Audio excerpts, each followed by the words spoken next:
Hello, kumusta po mga kaibigan? This is Alejandro Pilga TV. Ayan mga kaibigan, ang ating topic for today ay tungkol sa gold. Alamin natin kung anong karat ng gold, paano ba malaman na ang karat ng gold. At titistingin natin ito kung ito ay tunay na gold, kung magbabago ba ang kulay using chlorine, calamansi. Ayan mga kaibigan. At meron dyan na isang nakuha sa metal detecting. Ayan. Ito mga kaibigan, nakuha natin ito sa metal detecting using Gupine 22. Ayan mga kaibigan, ang ating gagawin. So unahin ko na itong nakuha natin sa metal detecting. Pagka nagmi-metal detecting kayo, karaniwan ang nakukuha yung mga singsing. Ayan. Tingnan nyo mga kaibigan, ito ay siguradong hindi gold kasi nabalatan siya at ito ay plated. Ayan mga kaibigan. Kaya no need na mga kaibigan na itesting ito kung gold or silver. Kasi kita rin naman sa kitang-kita sa kanyang katawan yung pingas o nabakbak na. So ayan, so mga mahilig mag metal detecting, ayan yung nakuha ng ating Gupine 22. At ito nga mga kaibigan yung ating jackpot. Ayan. Sobrang dilaw mga kaibigan ng singsing na ito. Ayan o. Letter R. Sa unang tingin pa lang mga kaibigan, nung nakita ko ito ay sabi ko ay 24 karat. Ayan. So isang paraan mga kaibigan para makita kung anong karat yung gold ay true hallmark. Ayan. Pagkikita ko sa inyo yung hallmark mga kaibigan. Ito po ay 22 karat.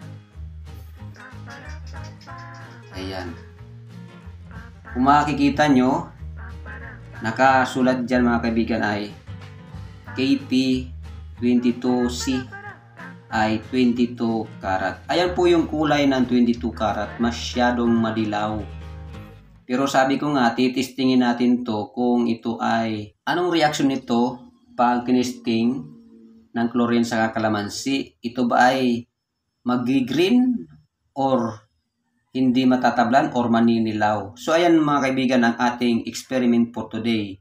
Ano reaksyon ng 22 karat sa chlorine at calamansi? Ayan, kasi po itong pendant na to ay na metal detect at saka ito ay tinatawag na scrap gold kasi medyo yupi na siya mga kaibigan. Sa tagal niya sa tubig, sa beach, nagkakaroon siya ng mga tama. Hindi na siya magandang tingnan. Pero sa malayuan, maganda siya mga kaibigan. Pag sa malapitan, mayroon po yung mga damage. So, ayan mga kaibigan. Testingin na natin mga kaibigan kung ito ay tunay na gold at kung magbabago ba yung kulay. So, ayan mga kaibigan. Ilagay natin dito. Yan. Kung anong reaction niya. Kasi ito mamaya mga kaibigan, bibinta ko na to. Ito ang 1.8 grams. Unahin natin tong chlorine.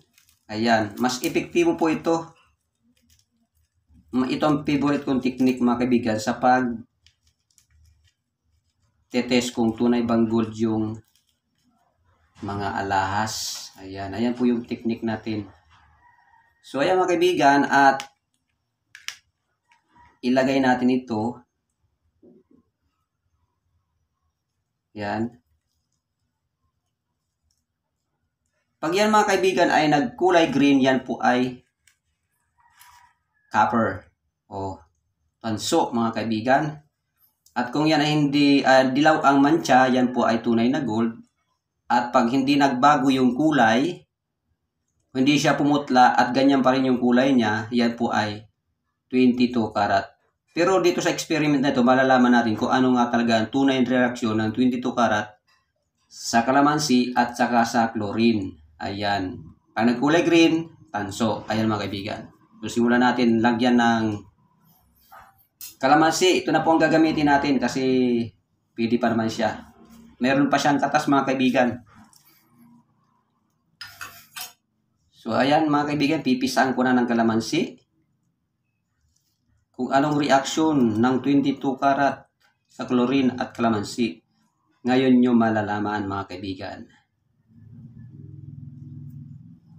Takpan natin mga kaibigan at least 3 to 5 minutes. Ayan mga kaibigan. Stay tuned. So ayan mga kaibigan, natapos na yung 5 minutes. Tingnan natin kung nagkulay green. Pag nagkulay green ay tanso. Pag nagpusyaw ay mababa ang karat sa 22 karat.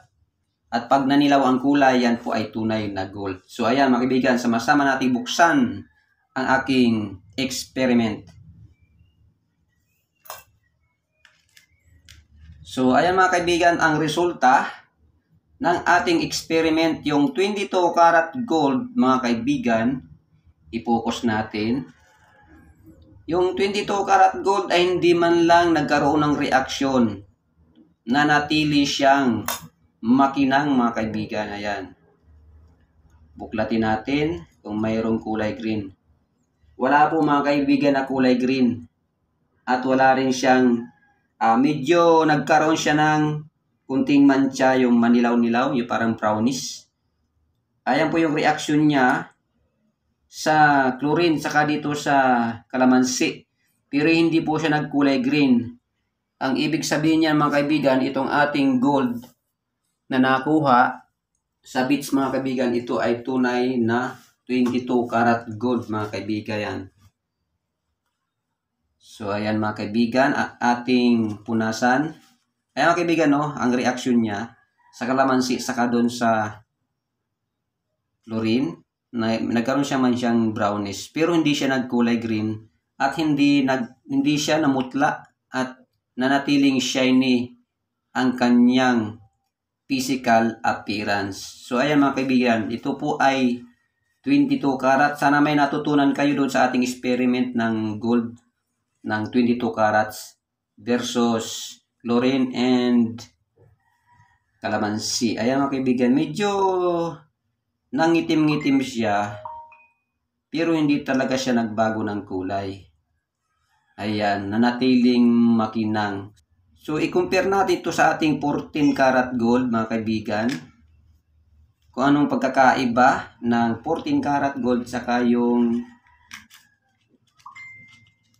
22 karat. Ayan.